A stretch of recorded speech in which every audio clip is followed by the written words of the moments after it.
Initially drawing my attention for the high dollar amount it fetches in today's secondary market, today on XboxerBriefs we'll take a brief look at the tie-in game to the Cartoon Network's mid-2000s run of Teen Titans. Let's go!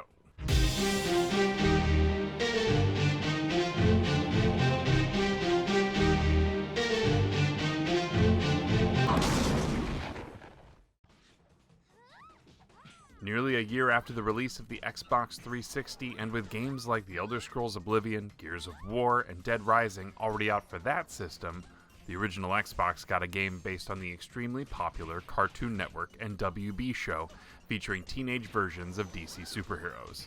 While the premise of Teen Titans itself dates back to the late 1960s, this animated iteration ran 66 episodes across 5 seasons, spawned its own related comic book run, feature-length film, and 2 video games, one on the Game Boy Advance and the other on the GameCube, PS2, and of course, since we're talking about it today, the Xbox. The main campaign of Teen Titans is a 3D beat-em-up, and you're able to play solo or with up to 3 friends, each taking control of one of the 5 main characters: Robin, Beast Boy, Raven, Starfire, and Cyborg, and being able to swap to any other available character on the fly. For the purpose of my playthrough, I played exclusively single player, and the computer does an okay job filling in with the AI control on the remaining party members, although I did notice that sometimes once we were down to just an enemy or two, some of them decided to just wander around instead of helping finish the fight. If you're able to get some friends in the mix, I feel like it'll up the fun factor quite a bit, but I overall enjoyed it even going alone. Each character is equipped with a fast, strong, and special attack, and throughout the course of the game you'll unlock new combos for each character.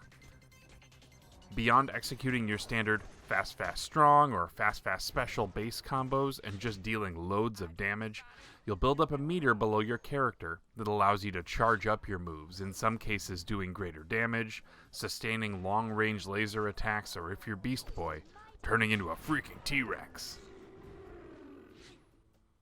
As you get accustomed to the combat, you'll likely notice that some characters are better suited for long range, like Starfire here, or close quarters, like Cyborg, but all of them still pepper in a mix of area of effect attacks as well. Robin and Beast Boy also have a double jump where the others do not.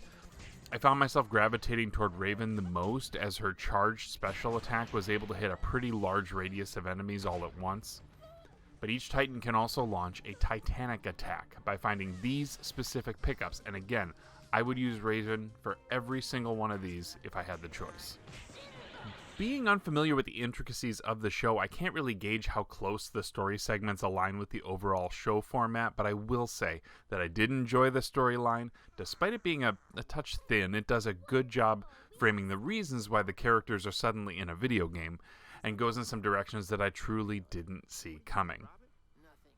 The campaign itself is fairly short. You can probably wrap things up in under 5 hours.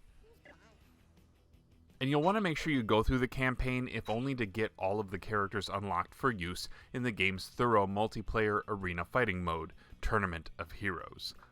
This mode is very much another one of those Power Stone clones like I mentioned in other briefings.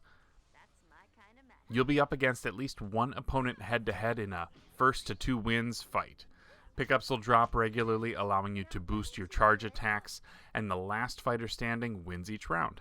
There's a good assortment of arenas here, and it gives the game a bunch of replayability beyond just running the campaign solo or co-op.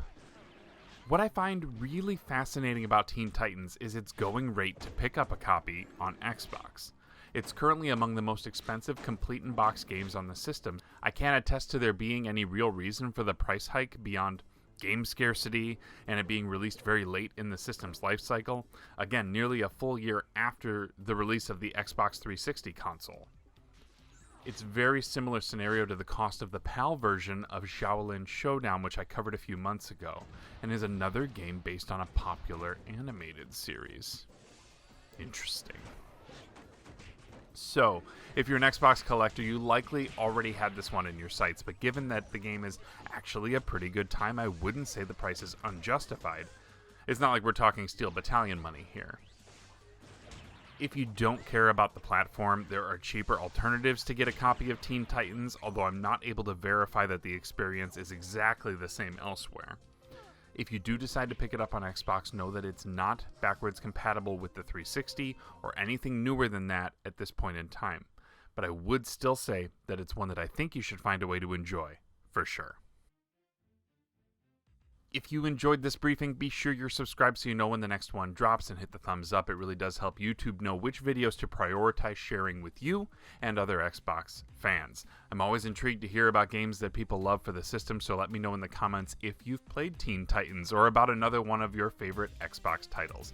Maybe someday we'll get around to a briefing all about it too. That should about do it today for Xboxer Briefs. Thank you for watching, and I'll catch you next time.